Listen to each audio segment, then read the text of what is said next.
Latest update पाने के लिए चैनल को अवश्य सब्सक्राइब करें। ईश्वरीय प्रेरणा से शेयर किए गए संदेश से आप भी लाभान्वित होइए और अपने करीबी जनों को भी इसके लिए प्रेरित करें। वीडियो को देखने के बाद लाइक और शेयर करना ना भूलें। धन्यवाद। श्री सरस्वते नमः। शक्ति तो सर्वव्यापक है। कौन है वह शक्ति जो कण कण को संचालित कर रही है? शक्ति से तो अखिल ब्रह्मांड व्याप्त है, लेकिन जब तक शक्ति है तब तक उसका ज्ञान प्राप्त करने की इच्छा नहीं होती। यही अज्ञान है। और भला अज्ञान क्या है? जो नजर आवे उसका तो गुणगान, जो छुपा हुआ उसके प्रति कोई प्रीति नहीं। यही तो माया है। सुनने की शक्ति, बोलने की शक्ति, सूंघने की शक्ति, समझने की शक्ति, पाचन की शक्ति, कहाँ तक विचारोगे? किन किन शक्ति की बात अस्तित्व में है, लेकिन हमें परवाह कहाँ। लेकिन जब वो शक्ति अपनी ऊर्जा खींचने लगती है तब हम भागने लगते हैं इधर उधर, और फिर भी भागते हैं तो पीछे उन्हीं के जो तुम्हारे में से ही एक है। उस शक्ति के अभाव में किसी को तो मूर्ख कहा जाता है, किसी को रोगी, किसी को दरिद्री, किसी को अज्ञानी कहा जाता है। जीवन के जिस भाग से वह चेतना दृष्ट स्वरूप से अपना प्रभाव हटाती दिखती है, बस संसारिक रूप में वही भाग नकारात्मक वार्तालाप का एक भाग बन जाता है।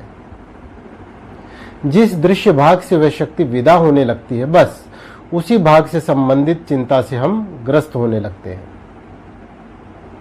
इसीलिए सिर्फ दृश्य पर ही अपनी दृष्टि न लगाए रखो। जिसे हम अदृश्य समझते हैं, उस स्वरूप में रहकर भी वह चेतना सर्वस्व पर राज करती है।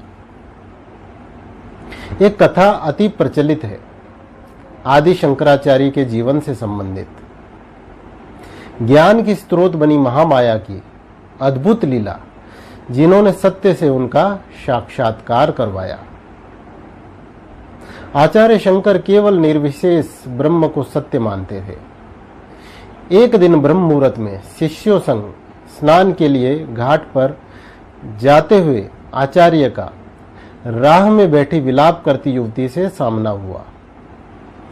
युवती मृत पति का सिर गोद में लिए बैठी करुण क्रंदन कर रही थी। शिष्यों ने उससे सब हटाकर आचार्य शंकर को मार्ग देने का आग्रह किया। दुखित युवती के अनसुना करने पर आचार्य ने स्वयं विनय अनुरोध किया। इस पर युवती के शब्द थे कि हे सन्यासी, आप मुझसे बार बार शव हटाने को कह रहे हैं, इसकी बजाय आप इस शव को ही हट जाने के लिए क्यों नहीं कहते?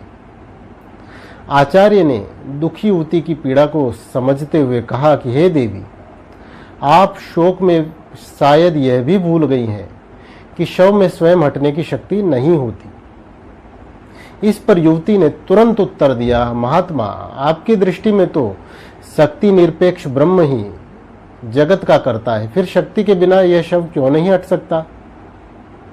एक स्त्री के ऐसे गंभीर, ज्ञानमय व रहस्यपूर्ण शब्द सुनकर आचार्य वहीं बैठ गए। समाधि लग गई और अंतरचक्षु से उन्होंने देखा कि सर्वत्र आद्याशक्ति महामाया लीला कर रही है। उनका हृदय अविर्चनीय आनंद से भर गया। मुख से मात्र वंदना की शब्द धारा फूट चली। इसके साथ आचार्य शंकर ऐसे महासागर बन गए जिससे अद्वैतवाद, शुद्ध अद्वैतवाद, विशिष्टाद्वैतवाद, निर्गुण रूप ब्रह्म ज्ञान के साथ साथ सगुण साकार भक्ति धाराएं एक साथ हिलोरे लेने लगी। जब तक शक्ति है तब तक सर्वत्र है, बिना शक्ति सब व्यर्थ है। समय रहते इसके महत्व को समझे। स्वयं की जिस शक्ति के, जिस स्वरूप के प्रति हम सजग हो जाते हैं, वही स्वरूप एक अविरल धारा के रूप में बह निकलती है। चाहे वह स्वरूप कला का हो, विद्या का हो, ज्ञान का हो।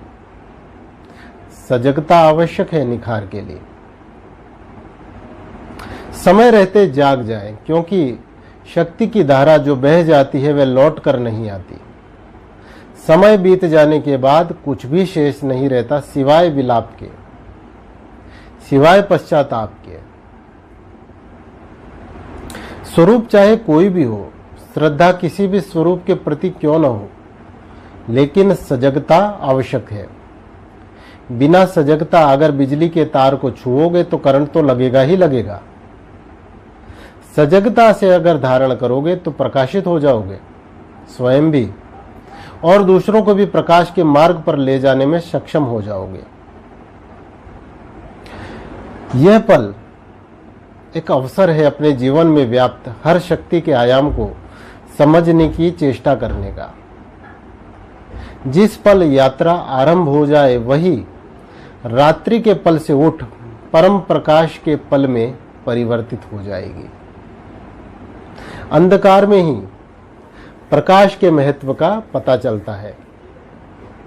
यूं ही थोड़ी मां जगदम्बा आदि शक्ति की साधना नवरात्रि से जोड़ी जाती है। जो परम दरिद्रता से ऊपर उठ परम ऐश्वर्य की प्राप्ति करवा दे वही माता महालक्ष्मी। जो परम निर्बलता से ऊपर उठ परम शक्ति की प्राप्ति करवा दे वही माता महाकाली। जो परम अज्ञान से ऊपर उठ परम ज्ञान की प्राप्ति करवा दे वही माता महासरस्वती। हर स्वरूप जगदम्बा का है, हर स्वरूप कृपा का स्वरूप है। बस जरूरत है तो शरणागत होने की। आप योग्यता धारण करने का प्रयास करो, फिर मार्ग प्रशस्त तो अपने आप होगा। असत से सत की ओर, अज्ञान से ज्ञान की ओर, मृत्यु से अमरता की ओर बस स्मरण हो जाए उस आदि शक्ति का, चिंतन होने लगे उस चेतना का। इस परम पावन बेला में प्यास फिर जग उठे आदि शक्ति के दर्शन की एवं कृपा प्राप्ति की। यही शुभकामना। श्री सरस्वते नमः।